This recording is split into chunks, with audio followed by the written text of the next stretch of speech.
Hi hello नमस्कार, कसे आहात? मी अलका स्वागत करते तुमचं माझ्या नवीन यूट्यूब चॅनलमध्ये, ज्याचं नाव आहे ब्युटिफुल लाईफस्टाईल.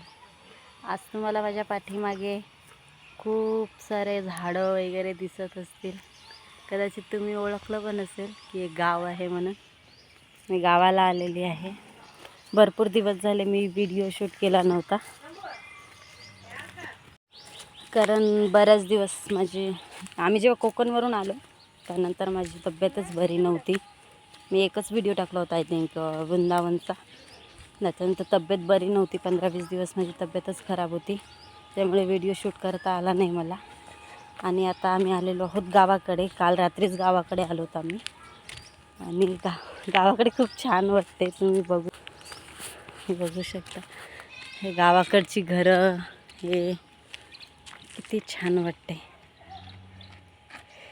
हा माझा मुलगा, हाय कर. आम्ही चाललो होतो आता आमच्या मावशीकडे. गावाकडे येण्याचं कारण सांगितलं नाही आहे, तर माझ्या भावाला मुलगा झाला आहे, तर त्याला बघण्यासाठी म्हणून आम्ही गावाकडे आलेलो आहोत. गावाकडचे कच्चे रस्ते, एक घरं, छान वाटतं सगळं बघायला.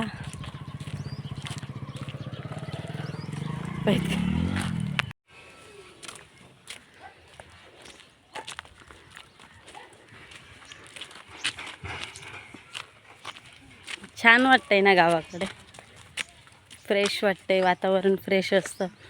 हे इथे असे देवालय आहे. माझा मुलगा जाऊन पाया पडतोय.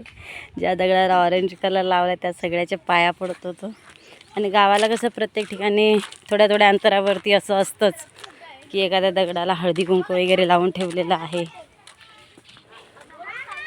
मी तुम्हाला माझ्या मावशीचं यांचं घर मी तुम्हाला गाव दाखवणार आहे पूर्ण, पण प्रत्येक व्हिडिओ थोडंसं दाखवता येईल. म्हणजे माझ्या मावशीचं घर, आत्याचं घर.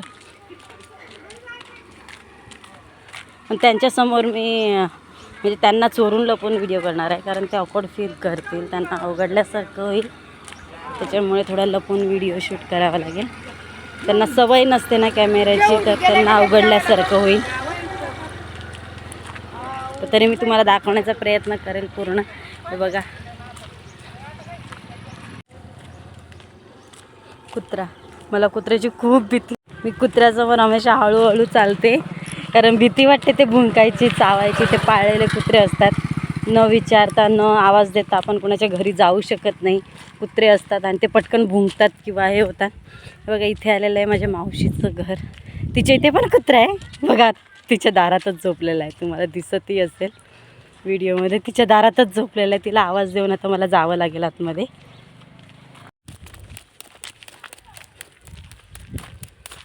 आताच मावशीच्या घरून आलो आम्ही आणि आता चाललेलो आहोत आम्ही मंदिरात. ग्रामदैवत आहे, तर मंदिरात चाललेलो आहोत. ते मंदिर पहिले छोटं होतं, आता जस्ट मोठं बांधलेलं आहे. तिथे मंदिर, खूप छान मंदिर आहे. तिथे भैरवनाथाचं मंदिर आहे. ते हनुमान जयंतीला खूप मोठी यात्रा भरते. पैठणला जी नदी आहे तिथून कावडी बोलतात ना, कावडीला जाणं, तर तिथे जातात. गावातली प्रत्येक घरातलं एक माणूस जाणार. ते त्या गंगेतून पाणी घेऊन येणार. त्याला गोदावरी नदी आहे, त्याला गंगेचं पाणी घेऊन येणं असं म्हणतात. आणि ते देवाच्या डोक्यावरती पाणी टाकायचं यात्रेच्या दिवशी. खूप मोठी यात्रा भरते इथे. तर लहानपणी मी यात्रा अटेंड करायची. उन्हाळ्यामध्ये असते यात्रा, त्याच्यामुळे शाळेला सुट्ट्या लागायच्या. गावाकडे जायची यायची एक्साइटमेंट असायची. आणि यात्रेला मेन असतं, आधी शाळा जरी असेल तरी आम्हाला 1-2 दिवसासाठी शाळा बुडवून पप्पा यात्रेला आणायचे. आणि आता चाललेलो आहोत. चालायची सवय नाही, उतार आहे इथे, पळते का आता इथे उतार आहे भरपूर, त्याच्यामुळे धावल्यासारखं होते. चला तुम्हाला मंदिर दाखवते. हा माझा मुलगा एवढी मस्ती करतोय ना की गावाकडे आला त्याला नुसतं गाई पाहिजे, म्हशी पाहिजे, बकऱ्या पाहिजे, सगळं. आणि इथे कुत्रे, आम्ही कुत्र्याला घाबरते ना मी, म्हणून त्याने कुत्र्यासाठी हातामध्ये काठी घेतली. थांबा तुम्हाला दाखवते.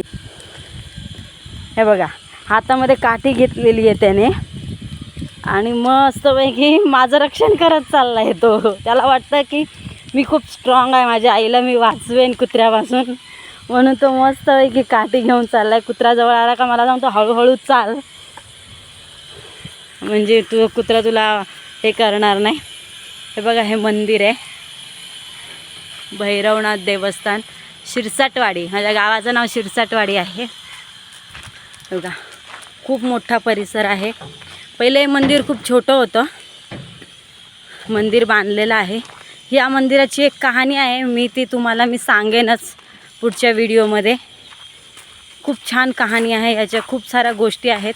जागृत देवस्थान आहे, मेन म्हणजे जागृत देवस्थान आहे. इथे खूप लोकांना परिचय आलेला आहे. आपण एखादा नवस बोललो आणि तो पूर्ण जर नाही केला तर देवाला कसं पूर्ण करून घ्यायचा हे देवाला खूप छान माहिती आहे. आपण जरी विसरलो तरी देव विसरत नाही म्हणतात ना, तशातलं आहे. खूप छान आहे. आणि सगळीकडे बघा हा आजूबाजूचा परिसर.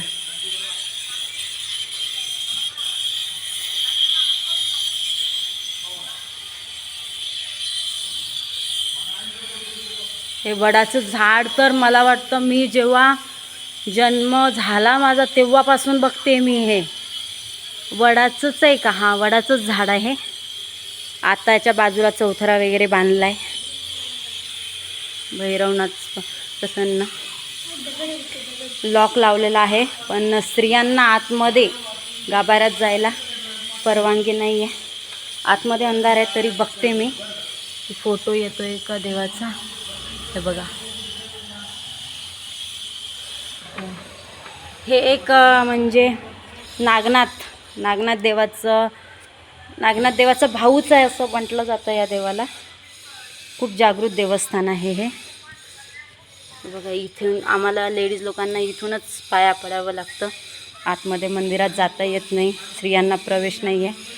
हे द्वारपाल. आणि मंदिराच्या पाया पडल्याच्या नंतर एक प्रदक्षिणा घालणं गरजेचंच आहे. तर प्रत्येक मंदिराला आपण प्रदक्षिणा घालतोच. हा मंदिराचा बॅक साईड आहे. पूर्ण बाजूने इथे झाडे वगैरे लावले. पहिले एवढं नव्हतं, आता खूप त्यांनी केले. मी खूप वर्षातून आली ॲक्च्युली, इथे खूप वर्षातून आली, त्याच्यामुळे हे एवढं मलाच नवीन वाटतंय पूर्ण. हे ती छान आहे. हेच मी तुम्हाला वडाचं झाड दाखवलेलं बाजूला. जो ह्या गावात येईल ते ह्या मंदिराच्या दर्शनाशिवाय बाहेर जाणारच नाही.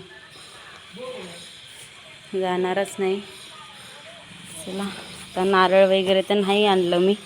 दानपेटीमध्ये पैसे टाकते. दे मी टाक. टाक. पाया पड कशाच्या? देवाच्या. मी एक तुम्हाला मंदिराचा बाहेरून लुक दाखवते कसा आहे तो.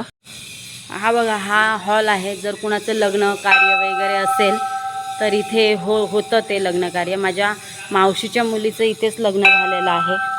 इथे खाली जे दिसतंय तुम्हाला ते खूप मोठं ग्राउंड आहे. म्हणजे काही कार्यक्रम, लग्न वगैरे, यात्रा भरते ना, हे पूर्ण ग्राउंड भरलेलं असतं यात्रेच्या वेळेस. ते यात्रेच्या वेळेस ज्या खेळण्या वगैरे याचे दुकानं वगैरे असतात ना, ते इथे पूर्ण भरलेलं असतं. खूप मोठं ग्राउंड आहे हे.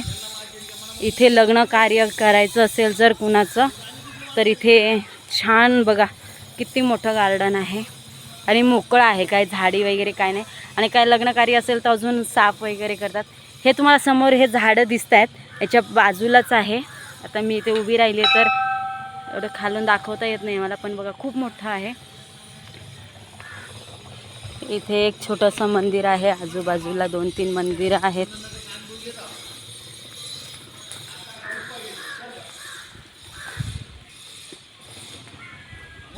हे दत्त मंदिर आहे.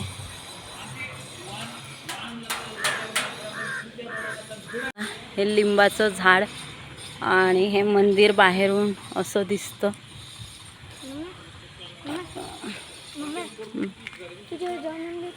झाड छोटं होतं.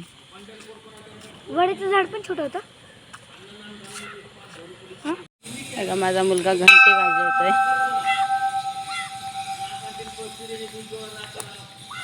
मंदिर असं आहे. याची एक कहाणी आहे. मी तुम्हाला पुढच्या व्हिडिओमध्ये कहाणी सांगेनच. भैरवनाथाची कहाणी सांगेनच मी तुम्हाला. झालं का तुमचं भैरवनाथाचं दर्शन? अजून एकदा मी तुम्हाला भैरवनाथ दाखवते आतमधून. हे बघा, हे वरती नागनाथाचं चिन्ह, कारण की नागनाथाचंच मंदिर आहे. हे बघा किती छान. आणि मेन म्हणजे सापाच्या स्वरूपातला देव आहे. सापाच्या स्वरूपातला देव आहे. आणि यात्रेच्या वेळेस प्रत्यक्ष असतो मंदिरामध्ये. इथे गावामध्ये कोणीच सापाला मारत नाही. उलट साप दिसला किंवा काही झालं तर देव म्हणून हळदी कुंकू वाहून त्याला नमस्कार करतात. बाकी कहाणी आहे, मी तुम्हाला सांगेनच. मी तुम्हाला जसं बोलली आता की त्याची कहाणी आहे, मी तुम्हाला पुढच्या व्हिडिओमध्ये त्याची कहाणी शेअर करेनच. आता चाललो आहोत दुसऱ्या मावशीकडे. तुम्हाला एक गंमत सांगू का? हे शिरसटवाडी जे गाव आहे हे माझ्या मम्मीचं मामाचं गावसुद्धा आहे. आणि त्यांच्या मामाने, माझ्या मम्मीने त्या 5 बहिणी आहेत, त्याच्यातल्या 4 बहिणी ह्याच गावात आहेत. माझी आत्या एक आहे, त्या आत्यासुद्धा ह्याच गावात आहे. त्यामुळे मी कधी गावाकडे आली तर असं होत नाही की चला ह्या मावशीकडे जाऊ, ह्या गावाला भेटायला जाऊया, त्या मावशीचं गाव तिथे आहे तिथे भेटायला जाऊया. अजिबात नाही. एकाच गावात आल्यावरती मला 4 मावशांची भेट होते, आत्यांशी भेट होते माझी. त्यामुळे वेगळ्या गावात जायला मला जाताच कधी आलं नाही, कधी फिरता आलं नाही मला कुठे की चला बाबा गावाकडे आलं, इकडे फिरूया, ह्या मावशीकडे फिरूया, त्या मावशीकडे नाही. माझं घर मध्ये आहे. एका साईडला एका मावशीचं घर, दुसऱ्या साईडला दुसऱ्या मावशीचं घर, तिसऱ्या साईडला 4ही बाजूने माझ्या मावश्या आहेत.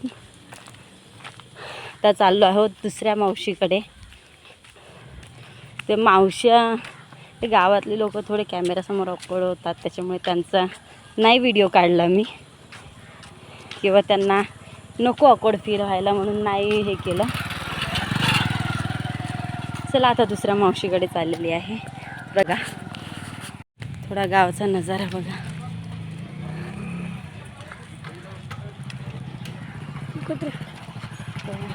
गावाकडे किती छान हिरवीगार शेती असते ना. हा रोड आहे ते. आता आपण तिथून आपण आता बाहेर आलोत. ते भैरवनाथाचं मंदिराच्या तिथे बाहेर आलोत. ह्या रस्त्याने जाताना सुद्धा पाया पडावं लागतं, येताना सुद्धा पाया पडावं लागतं तिथे. हे बघा, इथून मेन आमच्या गावाची एंट्री होते. आणि ते गावाकडे बोलतात ना पारावरती बसलेले असतात वगैरे, तर हा तो आमचा पार आहे. म्हातारी माणसं वगैरे इथे बसलेले असतात. आणि हे जे मोकळं तुम्हाला एवढं दिसतंय ना, हे पूर्ण इथे माझं लग्न झालेलं आहे. हे बघा, इथे लग्न झालं. ह्या पाराच्या समोर एवढा मोठा मंडप टाकलेला. हे शाळा वगैरे आहेत. हे बघा सगळे बाबा लोक इथे पारावरती बसलेले आहेत. तुमचा फोटो काढते जरा, भाषा बघा.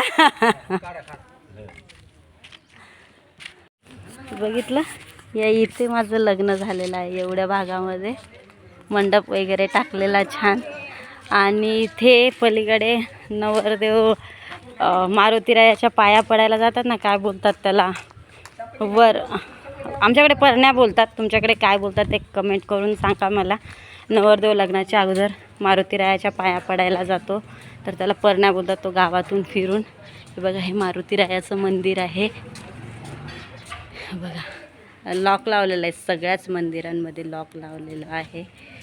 तुम्हाला दिसत असेल, ऑरेंज कलरचं मारुतीरायाचं मंदिर आहे. ह्या मंदिरात परण्या घेऊन ह्या बाजूने असं फिरून मग इथे मंडपामध्ये आलेले. आता इथून माझ्या मावशीचं घर आहे, 2 मिनिटाच्या अंतरावर आहे नुसतं. 2 मिनटाच्या अंतरावरती. हे दुकान वगैरे नवीन झाले. इथे होतं दुकान, हे दुकान आय थिंक इथे शिफ्ट झालेलं आहे आता. खूप नवीन आहे माझ्यासाठी इथे सगळंच काही, कारण खूप 4-5 वर्षातून आलेली आहे मी. इथे मावशीचं घर आहे, मावशीचं घर इथे आहे. आणि हा सरळ रोड माझ्या घरीसुद्धा जातो, माझ्या पप्पाच्या घरी. म्हणून मला नवरी म्हणून इथेच याच रोडने आणलेलं माझ्या मामाने उचलून. हे माझ्या मावशीचं घर. जवळजवळ सगळंच मी आता गाव तुम्हाला दाखवलेलं आहे. त्या गावाचा व्हिडिओ इथेच बंद करते. दुसरा व्हिडिओ पुन्हा हे करेल. आतासाठी बाय.